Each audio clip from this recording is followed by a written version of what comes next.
now. And, okay. So it'll come up on, Yeah, it's on. where will I see it? You can see so you can see it here, or you can see it on Facebook Oh, here. as well. Yeah, yeah, it is on Facebook. Oh, it's on Facebook.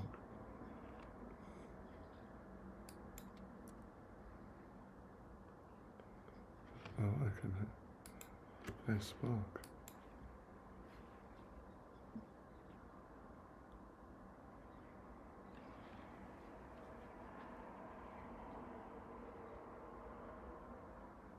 Okay, here we are. Haribol.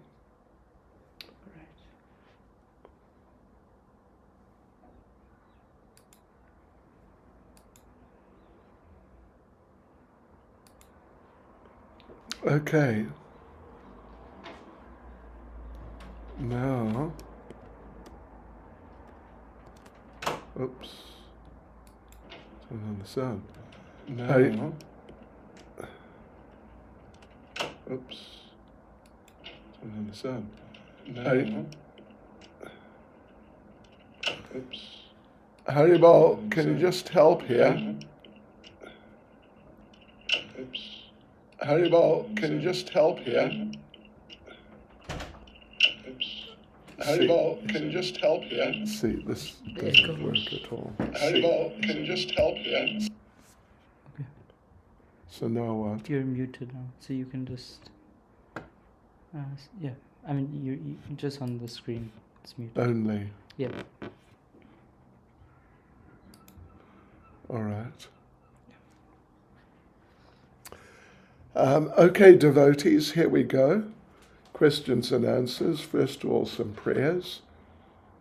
Nama Om Vishnupadaya Krishna Prestaya Bhutale Srimati Bhaktivedanta Swaminiti Namane Namaste Saraswati Deve Gauravani Pracharane Nirvishesha Shunyavadi Paschachadesha Tarne Sri Krishna Chaitanya Prabhu Nityananda Sri Advaita Gadadha Shivasadi Gaura Bhaktavrinda Hare Krishna, Krishna Krishna, Hare Hare, Hare Rama, Rama Rama, Hare Hare, Vanchkalpatarubhyas cha kripa sindhubhya eva cha, Patitanam pavanebhyo vaishnavebhyo namo namaha.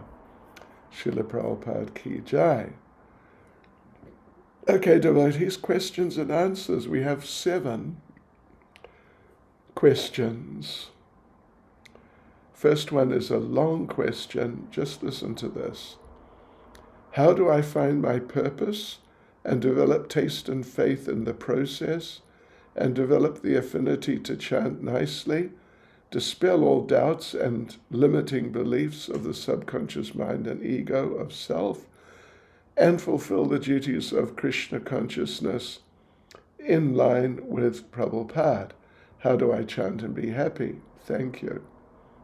It feels liberating and motivating, inspiring and beautiful, but scary at the same time and fearful because I sense dangers as well. How can I remain objective and also dispel the doubts creeping in my mind, knowing with firm faith that this is correct and not being manipulated or seduced by the stark realities of this world, good and bad, happy and sad? So the verse of happiness and distress, or night and day, hot and cold, summer and winter, should be equanimous. I think this is the word. It should be sort of equal. I hope that makes sense. You've always guided me with such love and care. What should I do? Please instruct me. Well, I must admit, anyway, like a simple answer, a very simple answer, because you've asked, it's sort of quite a few things, but the most obvious point is, how do you want to develop taste and faith in the process and the affinity to chant nicely? How do I chant and be happy? The way you present it is bit confusing. But you should chant very attentively, and you should associate with devotees. Yeah, you should chant with devotees. Yeah, and to remain objective and dispel the doubts, you should read Prabhupada's books, listen to Prabhupada's lectures and other lectures by senior devotees. Yeah, and gradually the convictions will become stronger.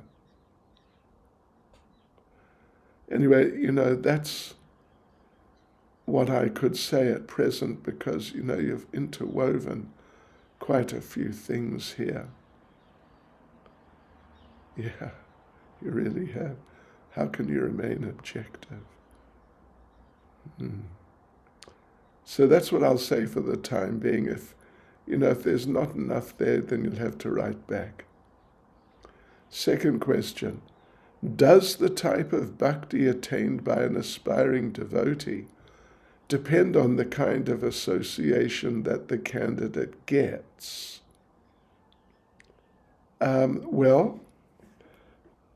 It certainly has a lot to do with it. It's not entirely the kind of association that you get, but there's also your own nature, your own tendencies in devotional service. They're also very important factors. But the association that you get is another factor. It certainly is. What is the easiest, quickest, and surest way to get mercy from the Lord? It is to serve the devotees and pray to them for their mercy, and at the same time pray to the Lord for mercy, and pray to the Lord to have more faith in the devotees. What happens to the living entities during Brahma's night? They go into the body of Mahavishnu. Yeah. Generally, the mind gives so much trouble. What is its real purpose?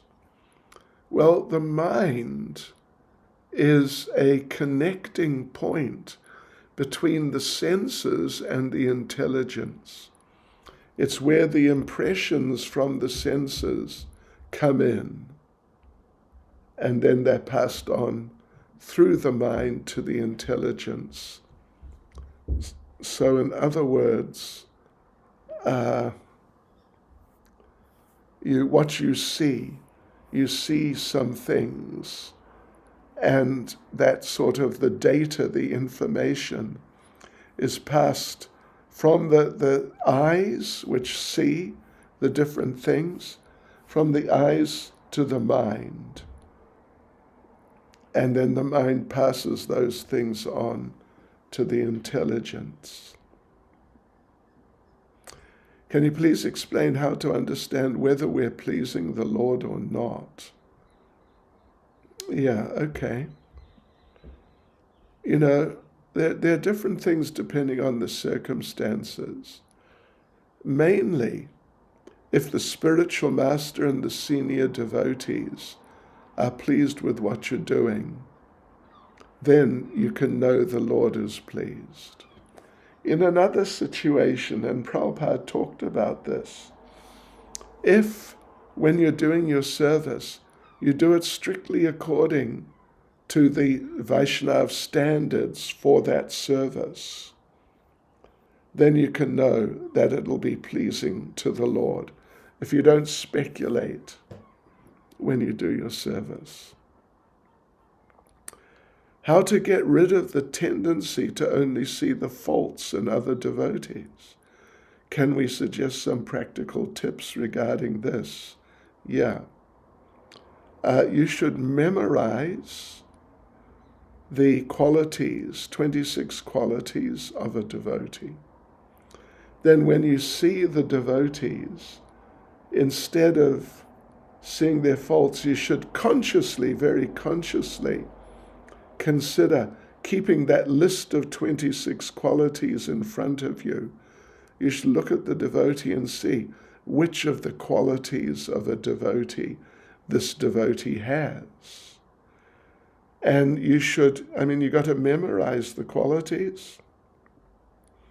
And if you do like that, if you practice looking to see, is this quality there? Is that quality there?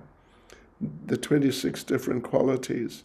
Then you'll definitely find that every devotee has some of those 26 qualities. So if you really keep working on that, it'll become a regular habit to see things, to see the devotees in those terms. So this is what we'd suggest you do. And devotees, that's all the questions that we have, actually. So I don't know if there's any more. I haven't seen any more. Let me just hold on for a minute to see if there are any more.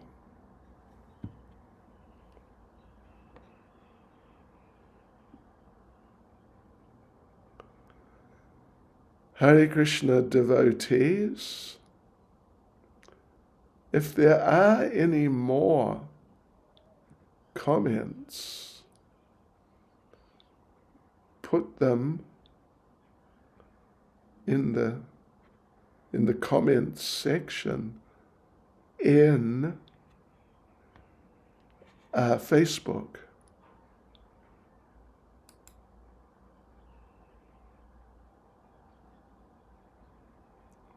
Only problem is I can't see the comments properly.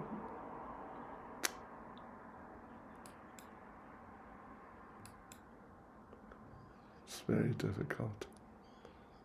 I don't know. Yeah, frankly, I'm not able to see all the comments.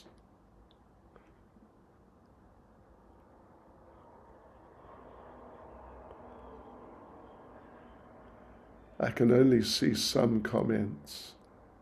I can't see all the comments.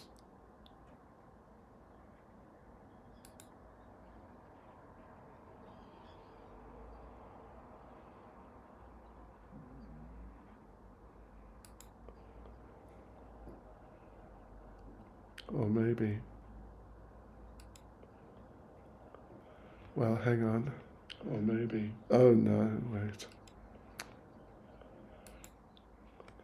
Let me just go back to my email.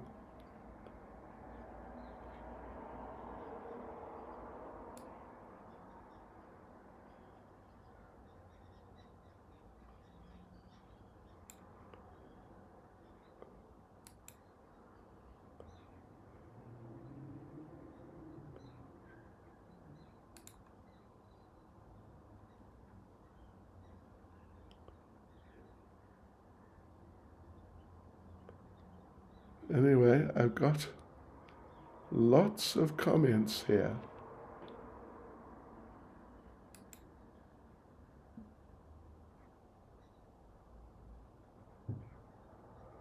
Haribol.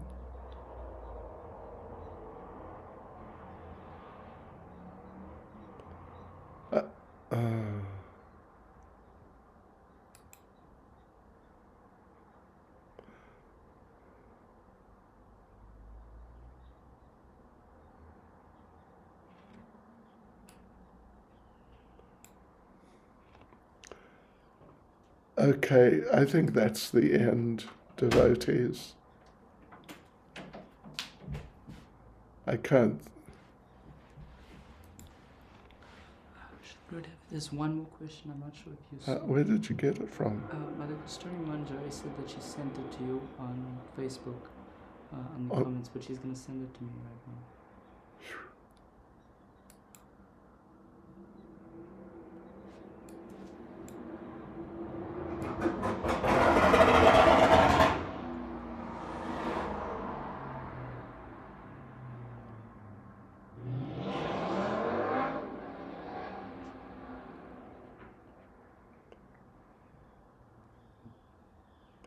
I'm just waiting. Yeah, so is Okay. Yoga Maya and Mahamaya two different things or the same? So now we've got a problem here that captions are off. They're off, okay. Okay, so we got a question, devotees. Are Yoga Maya and Mahamaya the same thing?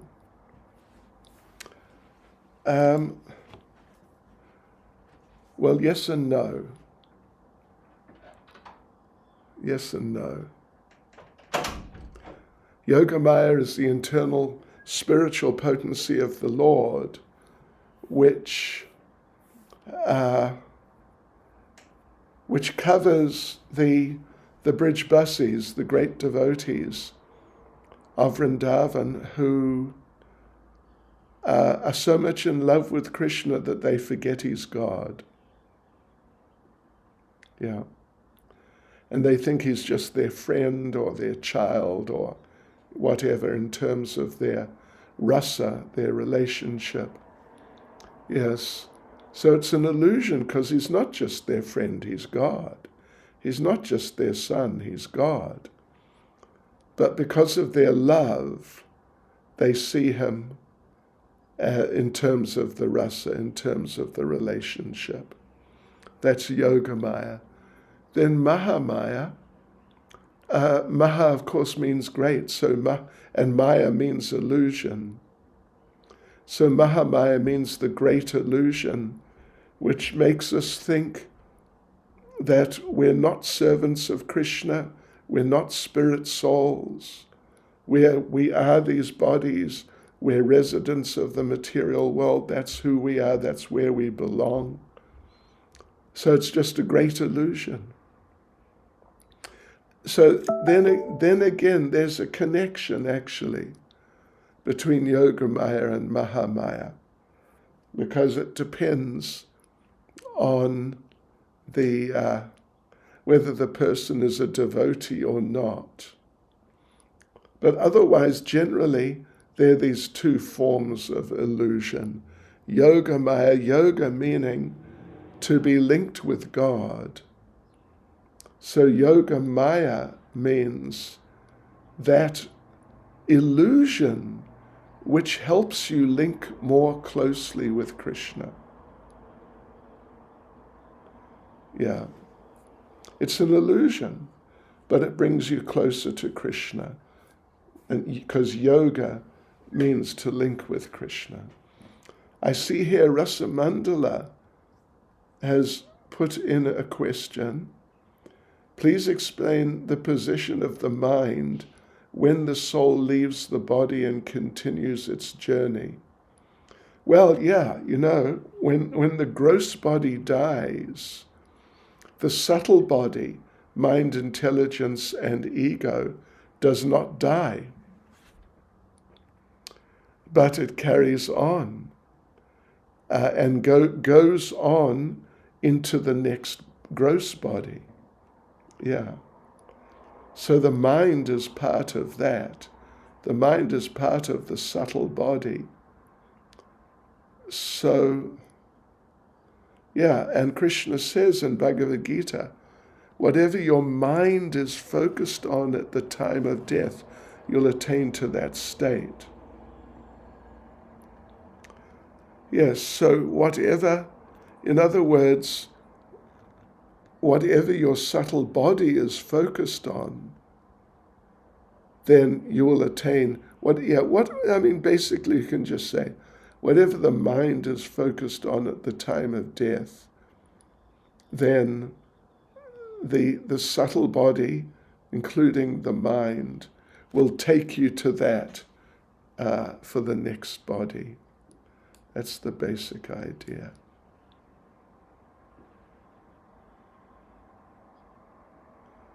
Okay, devotees, I think that's about it. As far as I am able to see, I don't see any further questions. Thank you all very much. Hare Krishna. Srila Prabhupada ki jai.